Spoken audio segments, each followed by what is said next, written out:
네, 인사하겠습니다. 마라나타. 저희 성도님들끼리는 이렇게 마라나타라고 인사하고요. 네, 여기 이제 계시니까요. 네, 다시 한번 인사하겠습니다. 안녕하세요. 네, 어, 지금 아름다운 계절이죠. 네, 4월, 5월 모든 것이 진짜 새롭게 시작되는 아름다운 계절인데요.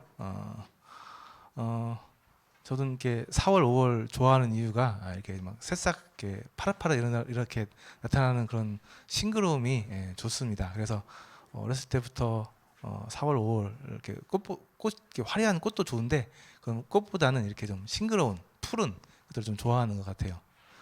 근데 사실 안타까운 것은 이렇게 아름다운 이 자연 속에도 이 사람들의 타락으로 인해서 많이 상했습니다. 자연이. 그래서 이렇게 참 아름답고 좋은데 다들 마스크 쓰고 다니시죠. 여기 미세먼지가 있어요. 미세먼지가. 그래서 이게 안타까운 건 하나님께서 참 이렇게 아름답게 참 좋게 만들어 놓으셨는데 사람들이 많이 좀 이렇게 망쳐 놓은 그런 부분들이 좀 있습니다. 그래서 오늘은 하나님에 대해서 좀 말씀을 좀 드릴 거예요. 하나님에 대해서 말씀을 좀 드리고요. 하나님께서 창조하신 내용들을 좀 말씀드리려고 합니다. 지난주까지 해서 저희가 인생에서 가장 중요한 것이 무엇인지 말씀을 드렸고요. 가장 중요한 것이 무엇인지 이것을 성경에서 찾았으면 좋겠다 해서 성경에 대해서 좀 말씀을 드렸고요. 오늘은 이제 이 모든 일을 하신 계획하신 하나님에 대해서 말씀을 좀 드릴 거고요. 그리고 그 하나님께서 천지를 어떻게 창조하셨는지 좀 말씀 나누고, 그러면서 하나님께서 천지를 창조하신 그 궁극적인 목적이 무엇인지 말씀을 좀 드리도록 하겠습니다. 그래서 하나님에 대해서 말씀을 좀 드릴 텐데요. 사실 이렇게 실제 놓고 보면 사람이 하나님을 안다는 것은 사실 불가능한 일입니다. 모든 것이 이렇게 수준이 있기 때문에 자기 수준에서 이해할 수 있는 영역이 있습니다. 근데 사람이 창조주 대신 가장 높으신 하나님을 안다는 것은, 이해한다는 것은 거의 불가능한 일입니다. 그런데 하나님께서 사람들이 하나님을 알고 이해할 수 있도록 이 성경책을 통해서 말씀해 주셨습니다. 그래서 성경 전체에 하나님이 어떠한 분이신지 직접 말씀해 주셨고요. 사건을 통해서도 또 역사를 통해서 이야기해 주고 계십니다. 그래서 오늘은 그런 전체적인 내용들을 이렇게 잘 모아서 하나님이 어떠한 특성을 갖고 계시는지 그 속성에 대해서 몇 가지만 말씀을 좀 드리겠습니다. 우리가 좀 기본적으로 알아야 할 하나님의 속성에 대해서 말씀을 좀 드릴 거예요.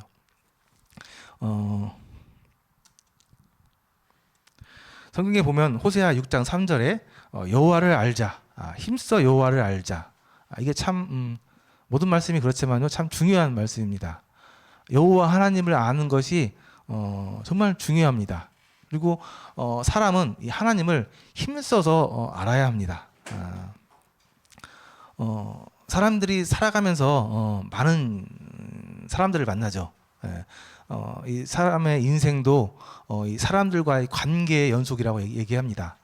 사람 개인과의 만남이 있고요, 또 어떤 조직에서 그런 단체의 만남이 있고요. 그래서 많은 만남들이 있고 또 헤어지는 것들이 있는데요. 오늘 성경에서 얘기하고 있는 것은, 또 우리가 이번 시간에 얘기하고 있는 것은 사람이 하나님을 아는 것입니다. 사람이 하나님을 만나는 것, 이것만큼 인생에서 가장 중요하고 귀한 만남이 없다고 얘기하고 있습니다. 성경에서 여호와 하나님을 알자. 그래서 사람은 하나님을 힘써서 알아야 한다 얘기하고 있습니다. 에베소서 1장 17절 말씀에 보니까요, 우리 주 예수 그리스도의 하나님 영광의 아버지께서 지혜와 영을 너희에게 주사 하나님을 알게 하시고 라고 말씀이 나와 있는데요, 아까 말씀드린 것처럼 하나님을 사람이 알고 이해한다는 것은 불가능한데요, 하나님께서 특별한 지혜와 영을 부어주는 사람들이 있습니다. 이제 우리는 이것을 은혜라고 얘기하는데요, 하나님을 알 수 있는 지혜와 영을 은혜로 받은 분들이 있어요. 그래서 똑같이 하나님에 대해서 말씀을 드려도 이 지혜와 영이 있는 사람들은 하나님의 그 능력으로 하나님을 좀 이해합니다. 하나님을 좀 받아들여요. 그런데 안타깝게도 하나님으로부터 이 지혜와 영을 받지 못한 사람들은 아무리 하나님에 대해서 말씀을 드려도 이해하지 못하고 오히려 반감만 생기는 그런 안타까운 일들이 많이 있습니다. 그래서 오늘 제가 기도하고 올라왔는데 오늘 말씀을 듣는 모든 분들에게 하나님께서 하나님을 이해할 수 있는, 알 수 있는 지혜와 영을 주시라고 제가 좀 기도하고 올라왔습니다. 그래서 오늘 이 시간에 하나님께서 여기 계신 모든 분들에게 하나님을 알 수 있는 지혜와 영을 주시기를 참 기도하겠습니다. 기도하면서 전할 말씀을 드리겠습니다. 하나님께서는 성경을 통해서 당신이 어떠한 분이신지 말씀해 주셨고요, 얘기해 주셨습니다. 그래서 성경을 공부하는, 또 이미 공부했던 많은 우리 선진들이, 우리 형제님들이 이 하나님의 속성에 대해서 몇 가지를 이렇게 크게 나눠드렸는데 그 부분을 좀 말씀을 먼저 잘 드릴게요. 잘 들어주시면 좋겠습니다. 먼저 하나님은 영이십니다. 하나님은 영이시라고 요한복음 4장 24절에 나와 있습니다. 제가 하나님을 전하면서, 하나님을 이렇게 설명하면서 가장 많이 듣는 말 중에 하나가, 야, 좀 보여줘봐. 보여줘봐. 하나님이 계시면 좀 보여줘봐. 가장 많이 듣는 말 중에 하나입니다. 그런데요, 안타깝지만 보여줘도 못 봐요. 사람은 하나님을 볼 수 있는 능력이 없습니다. 먼저는 하나님께서 영이시에요. 영이라는 얘기는 형체가 없습니다. 우리 눈으로 볼 수 있는 형체가 없어요. 그래서 사람이 하나님을 보는 것은 불가능한 일입니다. 옛날에 성경 보니까요, 모세라는 분이 하나님을 좀 보여달라고 했습니다. 그래서 하나님께서 답답해가지고 한번 보여주신 적이 있어요. 잠깐 보여주세요. 잠깐. 근데 이 모세가 하나님을 잠깐 이렇게 스치듯 살짝 보고는 너무 놀래가지고 엎드려서 무릎 꿇었습니다. 엎드렸어요. 그냥 깜짝 엎드렸어요. 만약에 하나님을 제대로 봤다고 한다면 우리 인간의 이 눈은 완전히 망가집니다. 그래서 안타깝지만 사람은 하나님을 볼 수 있는 능력이 없어요. 하나님께서 안 보여주신 게 아니고 볼 수 있는 능력이 없어요. 그 말은 무슨 말이냐면 하나님은 영이시라는 얘기입니다. 우리처럼 이렇게 눈에 보이는 형체를 가지신 분이 아니고 영으로 존재하는 분입니다. 그래서 우리가 하나님을 이해할 때 첫 번째로 이해해야 될 부분은 하나님은 영이시라는 겁니다. 하나님은 무소부재하시다. 그래서 하나님께서는 모든 곳에 계시고 모든 시간에 계십니다. 우리 사람과 굉장히 많이 다른 특징이 있죠. 하나님은 공간, 시간에 제약을 받으시는 분이 아니세요. 그래서 하나님은 모든 공간, 지금 저기 우리 지구 반대편 아르헨티나, 저기 뭐 유럽, 아프리카 모든 곳에 동시에 계시는 분이에요. 자, 뭐 이해가 안 되죠? 우리 사람의 그 합리적인 생각으로는 이해가 안 되죠? 그런 분입니다. 그런 분이에요. 하나님은 신이시기 때문에 그렇습니다. 그래서 하나님께서는요, 모든 공간에 동시에 계시는 분입니다. 그런데 그것을 좀 받아들이셔야 돼요. 성경에서 그렇게 얘기하고 있습니다. 또 하나님께서는요, 시간을 또 이렇게 초월하시는 분입니다. 그러니까 시간의 제약을 받지 않아요. 가장 안타까운 것 중에 하나가 우리 사람은 시간의 제약을 받는다는 겁니다. 그래서 태어나서 죽을 때까지 시간에 쭉 타고 들어가면서 결국 사람은 태어나지만 마지막엔 죽죠. 시간의 이 제약으로부터 벗어날 수 없습니다. 근데 하나님께서는 시간의 제약을 받지 않아요. 그래서 하나님께서는 과거, 현재, 미래 이 모든 시간을 현재로 소유하고 계신 분이에요. 그래서 하나님께서는 이 시간에 대해서 제약받는 분이 아니십니다. 놀라운 분이시죠? 하나님은 이런 분이십니다.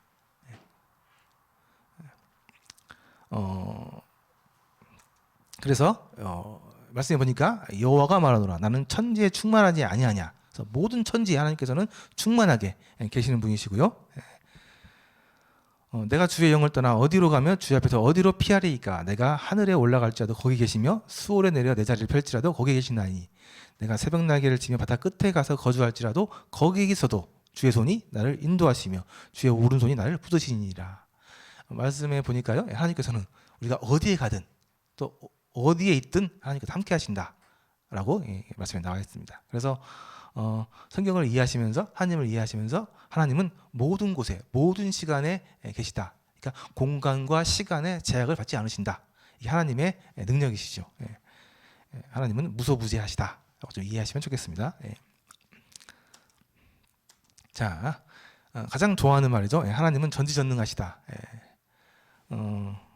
아이들이 가장 좋아하는 말 중에 하나인 것 같아요. 하나님에 대해서 얘기할 때.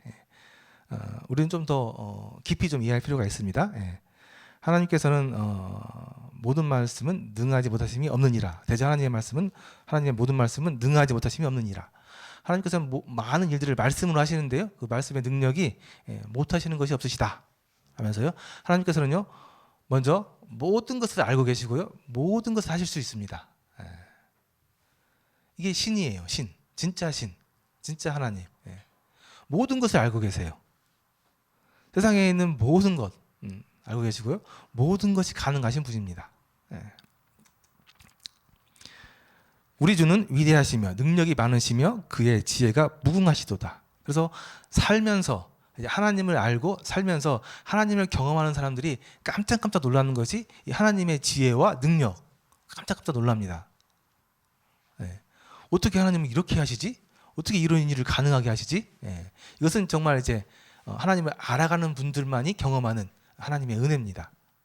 그래서 하나님의 그 참 지혜로우심과 하나님의 그 참 무한하신 능력, 이 어려운 일을 그렇게 지혜롭게 이렇게 행하시는 하나님의 능력을 여러분들이 경험하실 때 하나님이 전지전능하심에 대해서 여러분들이 우리가 이해하고 그 받아들일 수 있습니다. 그래서 하나님은 지금 당장은 이해 안 될 수 있지만 전지전능하시다. 성경에서 증거하고 있습니다. 하나님은 스스로 존재하시고 영원부터 영원하신 분이시다라고 하는데요. 하나님의 아주 좀 중요한 특징 중에 속성 중에 하나인 것 같아요. 하나님은 스스로 존재하시는 분입니다. 참 멋진 말이에요. 스스로 존재한다. 이런 말을 하나님 말고 누가 하실 수 있는지 모르겠어요. 하나님은 누가 만들었어요? 하나님은 처음에 어떻게 생겼었어요? 뭐 아이들이 물어보죠. 근데 하나님께서는요 스스로 존재하시는 분이라는 겁니다. 이런 말을 I am that I am 영어로 얘기하는데 나는 스스로 존재한다는 얘기예요. 나는 원래 있는 자란 말이 있는 존재라는 얘기죠. 그래서 하나님은 다른 외적인 존재에 의존하지 않고 독립적으로 존재하시는 분이라는 얘기입니다. 이건 정말 하나님만 말씀하실 수 있는 자기 소개 그런 말인 것 같아요. 그래서 하나님은 스스로 존재하시고요. 영원하신 분입니다. 영원하신 분. 끝이 없어요. 영원하신 분이에요. 참 이해되지 않죠? 사람은 이 영원이란 말 자체를 이해하지 못합니다. 이 범위가 벌써 사람 차원을 넘어가는 거죠. 산이 생기기 전 땅과 세계도 주께서 조성하시기 전 곧 영원부터 영원까지 주는 하나님이시다. 무한하시다. 영원하시다. 과거로도 무한하시고 미래로도 무한하시고 정말 하나님의 그 놀라운 그 존재인 것 같습니다. 무한하신 분, 영원하신 분, 스스로 존재하시는 분. 그래서 하나님이 어떻게 생겼는지, 어떻게 태어나셨는지 이렇게 물어보는 사람들이 있는데 그분들에게 해줄 수 있는 말은 하나님께서는 말씀에 스스로 존재하는 분이라고 자기를 소개하셨다라는 겁니다. 그래서 하나님의 이러한 스스로 존재하시고 또 영원하신 그분에 대해서 우리가 좀 중요한 하나님의 그런 특징으로 보시면 좋겠습니다. 하나님은 영원하신데요. 그 영원하신 동안 또 변함이 없으십니다. 동일하신 분이에요. 참 우리가 감당하기, 참 이해하기 참 계속 어려운 차원의 말씀드린데요.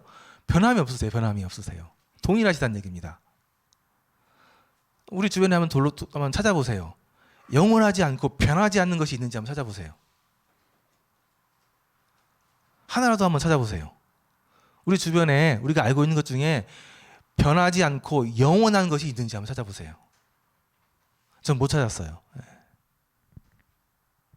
네, 하나님은 영원하신 분인데 동일한 영원 동안 변하지 않으시는 동일한 분이십니다. 뭔가 참 불안한 것 중에 하나가 변하는 겁니다. 뭔가 좀 단단한 동일한 뭐가 있으면 참 안정적인데 이게 자꾸 변하는 것만큼 이렇게 좀 불안정하고 좀 두려운 게 또 없어요. 그래서 또 우리가 사람을 사귀면서도 이렇게 안정적이고 믿음직한 사람은 좀 변함이 없는 동일한 그런 사람들이죠. 근데 우리가 의지하고 우리가 따라야 될 그분이 만약에 막 수시때때로 변한다. 이건 참 어려운 거죠. 그러나 다행히도 하나님께서는 전혀 변함이 없으신, 처음부터 나중 먼 미래까지 계속 동일하신 분이시라는 겁니다. 정말 다행인 겁니다. 예. 하나님만 그러실 수 있는 분이시죠. 예. 그래서 푸른 마르고 꽃은 시드나 우리 하나님의 말씀은 영원히 서리라. 예. 말씀에서 보면은 하나님의 영원에 대한 동일함에 대해서 말씀하고 있는 내용들이 굉장히 많습니다. 예. 그래서 예수 그리스도는 어제나 오늘이나 영원토록 동일하시니라. 예. 하나님은 창조 때부터 앞으로 먼 미래까지 변하지 않으실 거예요. 동일하실 겁니다. 그분의 그 모습 그대로 계속 동일하실 거예요. 얼마나 든든한지 모르겠습니다. 하나님은 동일하신 분이시다 얘기하고 있습니다. 예, 또 하나 하나님은 삼위일체 하나님이시다. 사실 이것은 이제 뭐 저희가 나중에 천천히 아셔도 되는데요. 많이 나오니까 하나님은 세 분이 계시는데 한 분처럼 일하십니다. 사실 이제 이거는 제가 봐도 우리 인간의 범위 좀 바뀝니다. 어떻게 세 분이서 한 분이라고 얘기할 수 있는지, 하나처럼 일하실 수 있는지. 근데 이것을 조금 약간 이해할 수 있는 부분은, 하나님이 우리에게 좀 보여주신 부분은 부부 사이, 두 명이지만 일심동체라고 얘기하잖아요. 그런 아주 깊은 신뢰와 사랑으로 둘이지만 하나처럼 행동하고 일하는, 또 보이는 이런 모습들 있죠. 이게 좀 하나님의 삼위일체에 대해서 약간 좀 이해할 수 있는 영역이긴 한데요. 그럼에도 불구하고 우리가 이 하나님의 삼위일체에 대해서 세 분이서 한 분처럼 일하시는 분에서 다 이해하기는 좀 부족한, 우리가 좀 불가능한 영역이긴 합니다. 어쨌든 말씀해 보니까 하나님께서는요, 성부, 성자, 성령 세 분이 계시는데요, 한 분이라고 얘기하고 있습니다. 자, 여기까지요. 제가 하나님의 좀 중요한 특성, 속성에 대해서 말씀을 좀 드렸습니다. 성경을 종합적으로 이렇게 공부하고 연구한 분들에 의해서 우리가 좀 알아야 될 하나님의 좀 아주 특별한 말씀을 좀 드렸는데요. 하나님께서 이렇게 이런 많은 특기들이 갖고 계시는데, 하나님께서 많은 사람들에게 오해를 받는 부분이 어디서 일어나냐면요, 이런 하나님의 속성을 전체적으로 이해하지 못하고 부분적으로 이해하는 사람들 때문에 하나님이 많이 오해를 받습니다. 그래서 참 이거 뭐 선무당에 사람 잡는다고 아예 모르는 상관이 없는데 어설프게 아는 사람들, 조금 아는 사람들이 좀 많이 좀 어려움을 끼치는 경우가 있어요. 그래서 우리가 하나님을 이해한다는 데 있어서 초대 말씀드린 것처럼 일단 기본적으로 인간이 이해할 수 있는 영역 밖이라는 부분을 좀 유념하시고요. 또 이해할 때 하나님의 이런 종합적인 여러 속성들이 많이 있는데 이것을 종합적으로 이해를 하셔야지 한 부분만 이해를 하시면은 좀 많은 오류가 날 수 있습니다. 그 유명한 얘기죠. 예. 장님이 코끼리 만지듯이라는 말이 있습니다. 예. 무슨 말인지 아시죠? 예. 아까 이 장님이 코끼리라는 동물을 이해를 해야 되는데, 자기 영역에서는 코 만지고 귀 만지고 다리 만지고 이렇게 얘기할 수밖에 없는 거죠. 자기가 만진 것, 그것만 보고 코끼리를 이해하려고 하니까 코끼리가 이상한 게 되는 거죠. 코끼리는 크고 날개가 있다. 코끼리는 휘어지고 말랑말랑하다. 코끼리는 굵고 단단하다. 둥글둥글한데 이게 나오는데요. 예. 이렇게 부분으로만 가지고 이렇게 하나님을 이렇게 이해하려고 하면 이렇게 이 장님들이 코끼리를 잘못 이해하는 것처럼 오해할 수 있습니다. 그래서 하나님을 종합적으로 이렇게 이해하지 못하면서 이렇게 부분적으로 이해하는 사람들, 그러면서 하는 얘기가 하나님은 사랑이시라면서 왜 사람들을 이렇게 죽이고 징계하고 하느냐. 하나님의 속성을 다 이렇게 종합적으로 이해하지 못하기 때문에 그래요. 하나님은 사랑이시지만 하나님은 공의로우신 분입니다. 잘못한 거에 대해서는 하나님께서는 벌하셔야 되는 부분이세요. 그러니까 이렇게 하나님을 이해할 때는 종합적으로 하나님을 이해하셔야만 우리가 하나님을 오해하지 않을 수 있습니다. 그래서 우리는 하나님을 좀 겸손한 마음으로 또 하나님께서 하나님을 우리가 이해할 수 있도록 하나님께서 우리에게 지혜와 영을 주시도록 이렇게 낮은 마음으로 이렇게 하나님 앞에 나아갈 때, 또 구할 때 하나님께서 당신을 우리에게 계시해 주시고 보여주십니다. 자, 그래서 종합적으로 결론을 내리면요, 하나님은 지극히 높으신 하나님이시다. 여호와여 주와 같은 이 없나이니 주는 크시니 주의 이름이 그 권능을 알며 크시니이다. 어쨌든 하나님은 굉장히 높으신 분, 굉장히 크신 분라고 얘기할 수 있습니다. 그래서 오늘 여기 계신 모든 분들에게 하나님이 정말 위대하신 분, 크신 분, 우리를 창조하신 참신, 유일한 신으로 좀 받아들여졌으면 좋겠습니다. 자, 하나님에 대해서 간략하게 좀 말씀을 좀 드렸고요. 그러면 이제 하나님께서 하신 일을 좀 말씀드릴 건데요. 먼저 좀 하나님 하신 일을 말씀드리기 전에 창조 전에 하나님께서 하신 일이 있습니다. 하나님께서 먼저 영들을 창조하셨어요. 근데 이 영들을 창조하신 것이 우리의 사람들과 연관이 있기 때문에 좀 아셔야 되는 거죠. 영들이라고도 하고요, 천사들이라고도 하고, 그룹이라고도 하고, 스랍, 또 새벽별, 하나님의 아들들이라고 하는데 하나님께서 먼저 이 영적인 존재들을 창조하셨습니다. 우리 천지를 창조하시기 전에. 이 영적인 존재들은 아까 말씀드린 것처럼 하나님처럼 육체가 없는 영들입니다. 영들. 그래서 그들은 공간의 제약을 받지도 않고 또 때로 말씀해 보니까 사람이나 다른 모양으로 이렇게 변화될 수 있는 것으로 보입니다. 또 이들은 사람에 비해서는 좀 지혜와 능력이 좀 더 큰 것으로 보이고요. 생각보다 많은 영들이 창조된 것으로 보입니다. 그런데 이 영들 중에 루시퍼라는 영이 있었습니다. 천사장이었고 계명성이라고도 불리고 또 샛별이라고도 하는데요. 우리는 일반적으로 사탄으로 알고 있죠.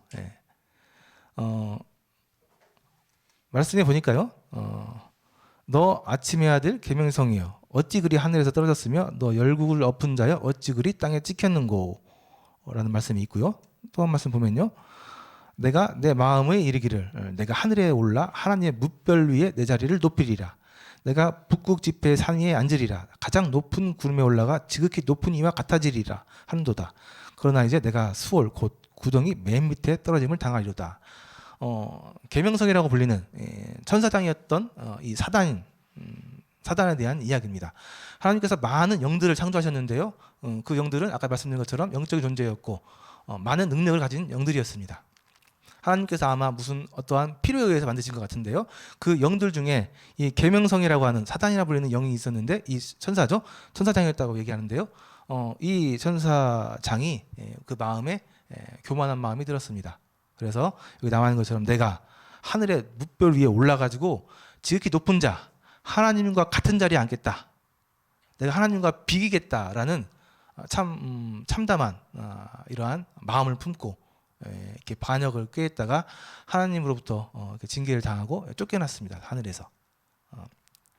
그리고 이제 실제 이 쫓겨난 천사장 루시퍼와 함께 그 천사장의 그런 일에 동참했던 많은 나쁜 영들도 함께 같이 쫓겨났고요. 앞으로 그들이 말씀해 보니까 영원한 형벌을 받는다고 나와 있습니다. 마귀와 그 사자들을 위하여 예비된 영원한 불에 들어가라 하면서 우리가 이제 일반적으로 알고 있는 지옥이라는 그곳, 그 장소가 이 하나님 앞에 죄를 지었던 반역했던 이 천사장과 그 천사장을 따르는 그 무리들, 마귀들이 들어가기로 준비된 곳이 이 지옥이라는 것입니다. 그래서 그들을 미혹하는 마귀가 그 영들이 나쁜 영들이 불과 유황못에 던져지니 거기에는 그 짐승과 거짓 선지자들도 있어 새벽도록 밤낮 괴로움을 받으리라. 그래서 이 잘못된 사람들, 죄를 지은 이 잘못된 존재들이 하나님으로부터 영원한 형벌을 받는 곳, 그곳이 지옥이라고 성경에 나와 있습니다. 그래서 이제 안타깝게도 이런 일이 있었던 거죠. 이런 일이 있었고요. 그러면 이제 창세기 1장 1절에 나와 있는 하나님께서 하신 일 중에 처음에 시작하신 일, 창조에 대한 부분을 말씀을 드리도록 하겠습니다. 성경에 처음 등장하는 구절이죠. 태초에 하나님이 천지를 창조하시니라. 창세기 1장 1절. 우리 아이들도 뭐 기본적으로 다 외우고 있는 말입니다. 태초에 하나님이 천지를 창조하시니라. 혹시 지금 이 말이, 이 하나님의 말씀이 이해가 되고 내 마음에 인정이 된다고 한다면은 굉장히 다행스럽게도 구원받으실 준비가 되신 거예요. 그런데 상당히 많은 사람들이 이 말이 이해가 되지 않고요. 받아들여지지 않습니다. 제가 복음을 제 친구들에게 많이 전해봤는데 너는 왜 이렇게 성경을 하나님 안 믿냐 물어보면은 딱 이 얘기를 하더라고요. 내가 성경을 읽어보려고, 내가 성경을 읽어보려고, 내가 하나님을 믿어보려고 성경책을 딱 펴서 딱 폈는데 태초에 하나님 천지를 창조하시다 무슨 말도 안 되는 소리냐 하면서 바로 덮었다는 거예요. 참 뭐 안타까운 일인데요. 한편으로는 이해도 돼요. 이해도 돼. 지금 뭐 오늘날 세상에 살고 있는 많은 사람들이 정상적으로 살아가면서 자기들이 갖고 있는 지식과 또 그런 배경에서 이 창세기 1장 1절에 나와 있는 말씀을 읽었을 때 어떠한게 받아들일 수 있을 것인지 그런 부분에 제가 생각을 해봤을 때 뭐 이해가 되긴 합니다. 그런데 뭐 어쩔 수 없죠. 감당하기 어려운 진실이니까요. 그러나 여기 계신 분들은 그래도 인생에 대해서 진지하시고 또 열린 마음이시고 지혜가 있으신 분들이기 때문에 또 이 말씀을 들을 수 있는 기회가 있고 또 듣기 위해서 모이신 것 같습니다. 그래서 이 말씀에 대해서 좀 진지하게 접근해 보시고 생각해 보시면 좋겠습니다. 꼭 여기 계신 모든 분들이 이 태초에 하나님 천지를 창조하셨다는 이 말씀이 받아들여 주시고 이해가 되셨으면 좋겠습니다. 창세기 1장에 보니까 하나님께서 천지를 창조하셨습니다. 우리가 잘 알고 있습니다. 많이 들어보셨을 거예요. 첫째 날부터 시작해서 여섯째 날까지 하나님께서 쭉 천지를 창조하셨습니다. 하나님께서 처음 성경에서 얘기하시면서 하신 일들이 나와 있는 거예요. 간략하게 보도록 하겠습니다. 첫째 날 하나님께서 빛을 만드셨습니다. 빛을 만드시고요. 빛과 어둠을 나눠서 나누셨습니다. 하나님이 가라사대 빛이 있으라 하심에 빛이 있었고 그 빛이 하나님의 보시기에 좋았더라. 여기에서 얘기하고 있는 이 빛은 태양에서 나오는 빛은 아니에요. 세상에 빛이 태양에서 나오는 빛만 있는 건 아닙니다. 뭐 이 빛에 대해서 많은 학자들이 뭐 얘기하는 부분들이 많이 있는데 하나님께서 어쨌든 어떠한 빛을 만드셨다는 것만 이해하시면 좋을 것 같아요. 이 빛에 대해서 또 막 따지고 들어가면은 굉장히 복잡해지니까. 그리고 하나님께서 이 빛과 어둠을 나누셨고요. 빛을 낮이라고 칭하셨고 어둠을 밤이라 칭하셨습니다. 첫째 날 하신 일입니다. 둘째 날 하나님께서 물 가운데 궁창이 있어 물과 물로 나누게 하셨는데요. 하나님이 궁창을 만드사 궁창 아래의 물과 궁창 위의 물로 나누셨습니다. 그러니까 하나님께서 둘째 날 지구를 감싸고 있던 이 물을 두 개로 나누셨습니다. 아랫물, 윗물. 그래서 하늘을 만드신 거죠. 둘째 날 하나님께서 하신 일입니다. 그래서 궁창을 나눠서 둘째 날 하늘을 만드셨다. 셋째 날 하나님께서 가라사대 천하의 물이 한 곳으로 모이고 묻이 드러나리라 하시매 그대로 되니라. 하나님이 묻을 땅이라 하시고 모인 물을 바다라 칭하시니 땅은 풀과 씨 맺는 채소와 각기 종류대로 씨 가진 열매 맺는 과목을 내라 하시매 그대로 되어 땅이 풀과 각기 종류대로 씨 맺는 채소와 각기 종류대로 씨 가진 열매 맺는 나무를 내니 하나님이 보시기에 좋았더라. 셋째 날 하나님께서 하신 일은 물을 한 곳으로 모았습니다. 물을 한 곳으로 모아서 모인 물이 바다가 되었고 물이 한 곳으로 빠지면서 묻이 드러나서 땅이 드러났습니다. 땅이 육지가 됐고요. 육지에 하나님께서 식물을 창조하셨습니다. 식물을 창조하셨어요. 하나님께서 셋째 날 하신 일입니다. 너무 잘 알고 계신 말씀이죠. 그래서 뭐 시시하실 수 있는데 셋째 날 하신 일이고요. 하나님께서 넷째 날 무슨 일을 하셨냐면요. 하늘에 광명체를 만드셨습니다. 하늘에 수많은 달과 별들을 만드셨어요. 넷째 날 하신 일이고요. 다섯째 날 하나님께서 바닷속의 물고기, 그 다음에 공중의 새를 만드셨습니다. 다섯째 날 하신 일입니다. 그리고 여섯째 날 하나님께서 육지에 동물들을 만드셨습니다. 동물들을 만드셨어요. 그리고 마지막에 하나님께서 사람을 창조하셨습니다. 사람을 만드셨어요. 여섯째 날 마지막에. 그리고 일곱째 날 쉬셨습니다.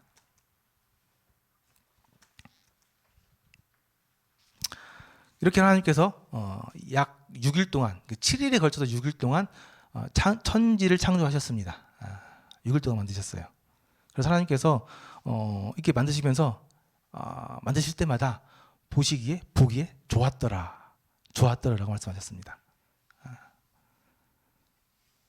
제가 매번 하는 일인데 하나님께서 얼마나 이렇게 좋게 만드셨길래 그 높으신 그 수준 높으신 하나님께서 좋았더라라고 말씀하실까 하는데요. 뭐 지금 뭐 많이 보시니까요. 예. 하나님께서 아름답게 만드셨죠. 예. 예. 뭐 요즘 사람들이 너무나 해외여행 많이 다니고 하는데 이 아름다운 거 보러 다니는 거죠. 예. 예. 하나님께서 이렇게 6일 동안 천지를 창조하셨는데요. 정말 아름답게 잘 만드셨습니다. 예. 아주 예쁘게 멋지게 디자인하셨어요. 그래서 이거 뭐 인터넷 가면 많이 찾을 수 있죠. 하나님께서 만드신 아름다운 지구. 예. 아까 말씀드린 것처럼 인간들 때문에 많이 망가졌지만 그럼에도 불구하고 정말 아름다운 지구. 하나님께서 6일 동안 잘 만드시고 당신께서 보시기에 좋았더라고 말씀하셨던 지구, 자연 말씀입니다. 예. 제가 나름 이렇게 예쁜 것들만 찾았습니다. 예. 하나님께서 이런 것들을 하나만 만드신 게 아니고요. 종류가 너무 많아요. 너무 많아. 이 정도 만드실 수 있는 능력이 되려면은 이 정말 보통 미적 감각, 예술적 감각, 디자인 감각이 없는 분들은 사람은 불가능하죠. 예. 뭐 정말 산, 들, 꽃, 바닷속까지 정말 아름다운 그냥 대충 만들어도 될 것 같은데 얼마나 잘 만드셨으면 정말 이렇게 아름답게 만드셨는지 모르겠어요. 예. 그 눈에 보이지도 않는 바닷속까지 이렇게 아름답게 만들어 놓으셨습니다. 예. 이 작은 새들도 하나 이렇게 어마어마하게 예쁘게 만들어 놓으셨고요. 예. 또 이 자연 현상들까지도 정말 아름답게 만들어 놓으셨습니다. 예. 정말 아름답죠. 예. 이 정도 정말 이렇게 아름답게 만들 수 있는 능력이라고 한다면은 정말 감당하기 어려운 굉장한 능력입니다. 혹시 이거 보신 분 계신가요? 이거, 이거 오로라라고 하는데 없으세요? 없구나. 저도 못 봤습니다. 저도 못 봤어요. 이거 한번 꼭 저번 한번 보러 가고 싶어요. 정말 여기 보러 가서 딱 쳐다보면요, 입이 다물어지질 않고 아무 말도 못 한다네요. 이런 것을 만들 수 있는 분, 이런 것을 보일 수 있는 그런 분이 정말 얼마나 대단한 분이신지 정말 감당하기 안 되는 거죠. 한번 좀 보러 가고 싶은데 한번 기회가 되면 보러 가시면 좋겠습니다. 자, 하나님께서 이렇게 6일 동안 천지를 창조하셨습니다. 잘 생각해 보니까요, 하나님께서 6일 동안 만드셨어요. 왜 하나님께서 6일 동안 만드셨을까?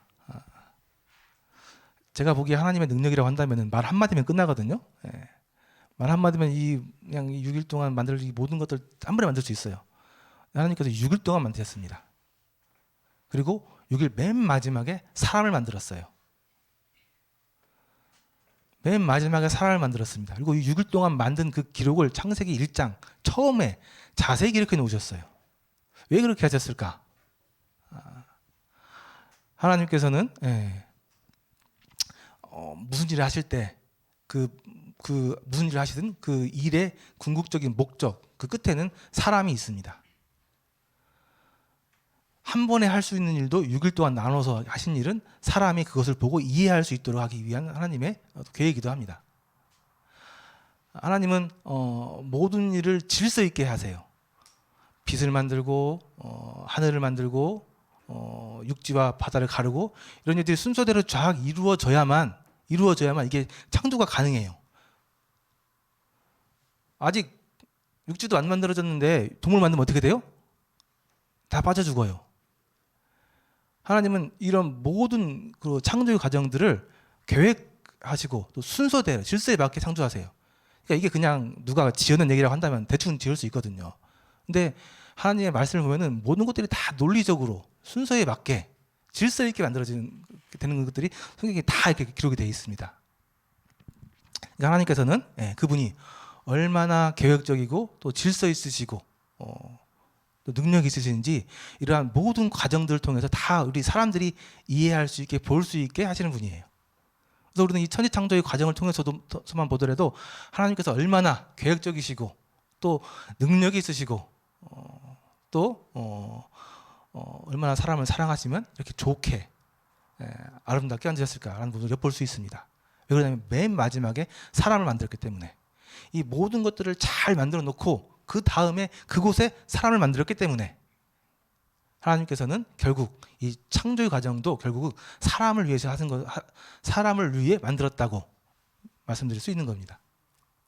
놀라운 분이시죠. 예. 하나님이 그렇게 정말 공들여서 아주 계획적으로 또 순서에 맞춰서 천지를 창조하시고 그 맨 마지막에 사람을 창조하셨습니다. 사람을 만드셨어요. 오늘 이제 정말 중요한 것 중에 하나가 이 부분인데요. 하나님이 사람을 만드셨다는 겁니다. 모든 환경을 다 준비해놓고 아름답게 완벽하게 준비해놓고 그곳에 사람을 만드는데요. 사람을 하나님께서 보니까요.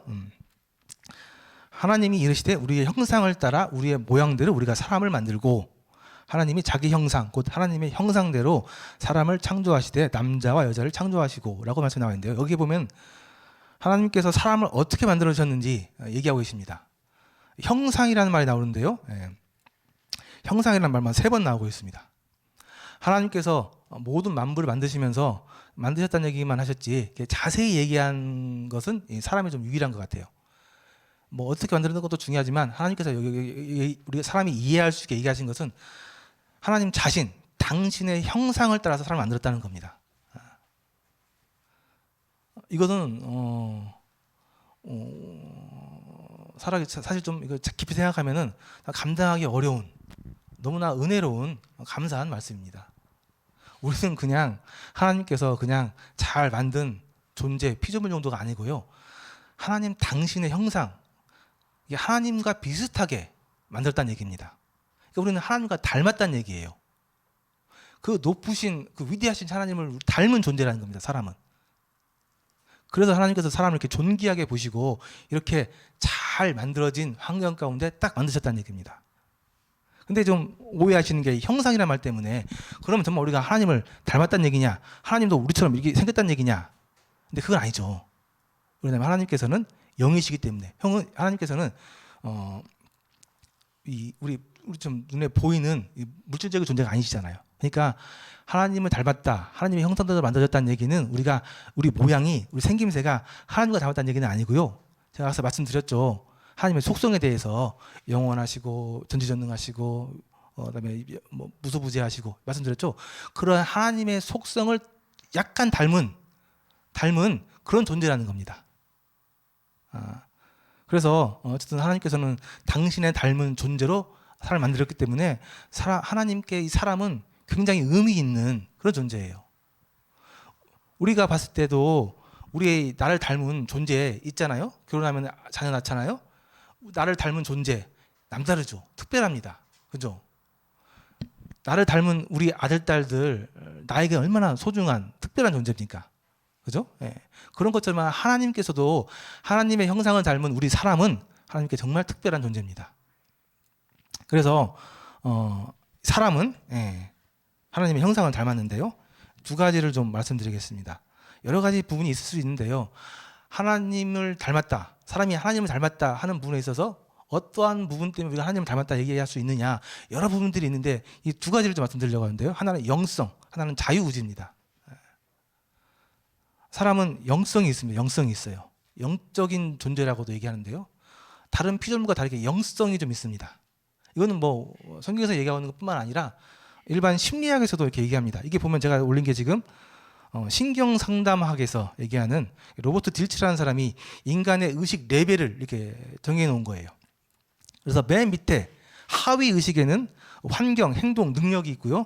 그 위에 상위 의식에는 이렇게 신념, 가치관, 정체성, 영성, 맨 위에 영성이 있습니다. 이건 이제 하나님을 모르는 일반 학자들도 이렇게 얘기를 해요. 그래서 인간의 의식 레벨이 있는데 그 의식 레벨 가장 맨 위에 영성이 있다고 얘기를 합니다. 그래서 우리가 보통 이 영성, 영이라 뭐냐 얘기하면 사람이 어떤 존재가 신을 이해하고 신을 또 찾고 신을 이해하고 신과 교감할 수 있는 능력, 영성이라고 얘기하는데요. 이런 영성이라고 얘기하는데요. 이 하나님을 모르는 사람도 이 영적인 감각에 대해서는 최고 수준의 높은 레벨에 있다고 얘기를 해요. 그래서 이 사람들에게만 이 영성이 있습니다. 신을 찾고자 하는 마음, 신을 찾으려고 하는 의지가 있고요. 또 실제로 신을 이해하고 신과 교감할 수 있는 능력, 이 사람에게만 있습니다.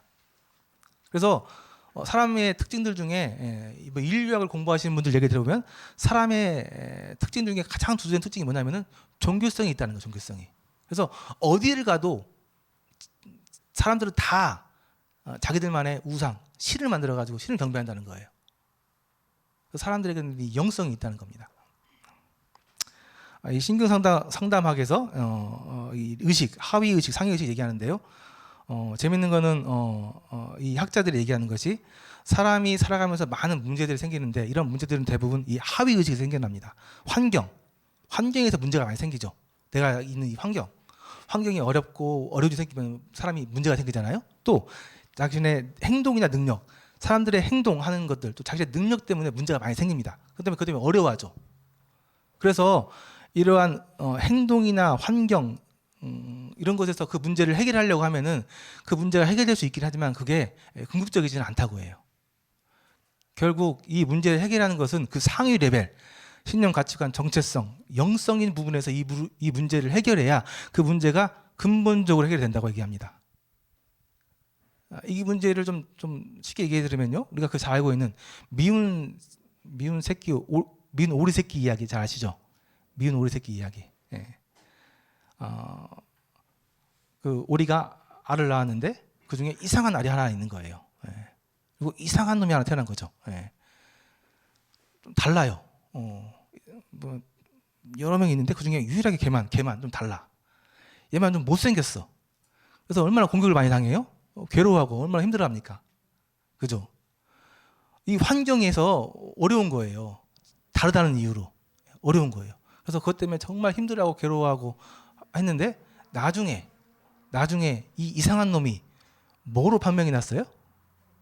백조로 봐요. 백조로. 결국 이 이상한 놈이 그 힘들어하고 어려워하던 그 놈이 나중에 백조로 자기 판명이 나고 자기가 백조인 걸 알게 된 거죠. 정체성이 확립된 거예요. 그 이상한 놈, 그 미운 오리 새끼 그 놈이 나중에 자기 정체성을 확립하면서 나 백조구나. 나 이런 애들이랑 다르구나. 그 당시 때 이걸 몰랐을 때는 얼마나 괴로워했어요. 왜 나만 이렇게 태어나가지고 얘들 때문에 난 괴롭고 나는 왜 이렇게 어렵고 이러는 거야. 얼마나 불행이 많았겠습니까? 근데 그 미운 오리 새끼가 자신의 정체성을 확립했을 때 이 모든 문제들이 다 해결되는 거죠. 이게 이제 그 상위 레벨, 정체성이라는 부분에서 이 문제를 해결하는 방법입니다. 근데 이 학자들도 이 영성, 그 정체성보다 한 단계 높은 이 영성인 부분에서는 이 영성은 인간 의식의 최고의 단계이지만 사실 우리 인간의 의식의 수준을 넘어간다. 그리고 이 영성은 나는 누구인가라는 이 근본적인 질문에 대답을 하고 있다라고 얘기를 합니다. 학자들이 이렇게 얘기하는 거예요. 그래서 사람들은 이 영적인 부분에서 이 모든 문제를 해결해야 해결이 되는 거예요. 여기서 해결 안 하고 자꾸 그 밑에서 환경에서 내 능력에서 이거 해결하려고 하면 그건 근본적으로 해결이 안 되는 겁니다. 그래서 사람에게는 영성이 있다는 얘기는 이 영성을 통해서 신과의 만남을 통해서 우리의 정체성이 확립이 되고 또 이 세상에 있는 모든 문제들, 어려운 문제들이 다 해결되는, 근본적으로 해결된다는 얘기입니다. 이게 사람이 가진 하나님의 속성을 닮은 영성이 있는 존재라는 부분을 얘기하고 있는 거예요. 또 하나, 자유의지. 사람에게는 자유의지가 있죠. 하나님께서 사람에게 자유의지를 주셨습니다. 높은 수준의 자유의지예요. 먹는 것 정도 선택하는 정도가 아니라 인생을 계획하고 또 인생의 큰 목표를 결정할 수 있는 스스로 자신을 이렇게 디자인해 갈 수 있는 그러한 높은 수준의 자유의지를 주셨어요. 근데 이 자유의지라는 게 무서운 겁니다. 능력이 안 되는 사람에게 자유의지를 주게 되면은 그 사람 망해요. 그래서 사실은 이 자유의지는 그 자유의지를 사용할 수 있는 능력이 있는 사람에게 줘야 돼요. 그래서 원래 우리 사람은 하나님께서 이 자유의지를 잘 사용할 수 있는 그런 존재로 만들었어요. 그런데 안타깝게도 뭐 다음 시간에 얘기하겠지만 사람이 이 자유의지를 잘못 사용하면서 문제가 생겼죠. 그럼에도 불구하고 하나님께서는 이 사람에게 자유의지를 주셨습니다. 저는 나중에 깨닫게 되었지만 하나님의 창조는 여기서 끝나지 않았어요. 저는 창세기에서 하나님의 창조와 얘기가 끝난 줄 알았는데 그게 아니었어요. 하나님께서는 사람에게 이 자유의지라는 걸 의지를 주시고 이 자유의지를 통해서 사람이 실패할 것이라는 것도 알았어요. 그러나 그 실패의 과정을 다시 회복시키시면서 하나님은 최종적으로 이 사람이 자유의지를 잘 사용할 수 있는, 충분히 사용할 수 있는 그러한 완벽한 존재로 변화될 것이라고, 발전할 것이라고, 온전해질 것이라고 믿고 또 그런 일들을 하나님께서 하고 계신다는 것을 성경 전체를 통해서 나중에 깨닫게 되었습니다. 그래서 하나님께서는 우리 이 사람에게 자유의지를 주신 거예요. 자유의지를 통해서. 근데 자유의지는 그냥 생기는 게 아니고 이런 과정들을 통해서 자유의지가 완전하게 우리 가운데 온전하게 정립이 되는 거죠. 자, 그래서 오늘 하나님께서 사람을 만드셨고 사람을 만드실 때 당신의 형상을 따라 만드셨다고 말씀해 주셨는데 그 형상의 의미는 여러 가지들이 있는데 하나님을 닮은 부분들인데요. 그 부분 중에 두드러진 것 두 가지를 말씀드렸습니다. 하나는 영적인 존재라는 것하고 하나는 자유의지라는 존재예요. 자유의지라는 부분이에요. 그래서 사람들이 살아가면서 우리에게 있는 수많은 문제들, 이 문제들을 해결할 수 있는 근본적인 부분은 이 영성을 회복해서 영적으로 해결하는 부분이 근본적인 해결책이다라는 부분을 알 수 있고요. 또 하나, 사람은 나중에 하나님의 관계 가운데서 자유의지를 충분히 잘 사용할 수 있는 존재로 온전해져 가고 있는 과정이다. 라는 부분을 좀 말씀을 좀 드렸습니다. 정말 우리 사람은 하나님께 특별한 존재입니다. 영성이 있고 자유의지가 있는 거예요. 하나님께서는 결국 궁극적으로 사람을 만들면서 자기 수준에 당신의 수준에 비슷한 존재를 만들기 원하셨고 또 그러한 존재를 사랑하시고 그런 존재와 교제하면서 함께 하기를 원하셔서 사람을 창조하신 겁니다. 그래서 아까 말씀드린 것처럼 그 미운 오리 새끼가 나중에 자기 정체성을 깨달으면서 모든 문제를 해결하신 것처럼 우리 사람들은 우리의 정체성을 확립하셔야 돼요. 우리가 어떤 존재인지 깨달으셔야 돼요.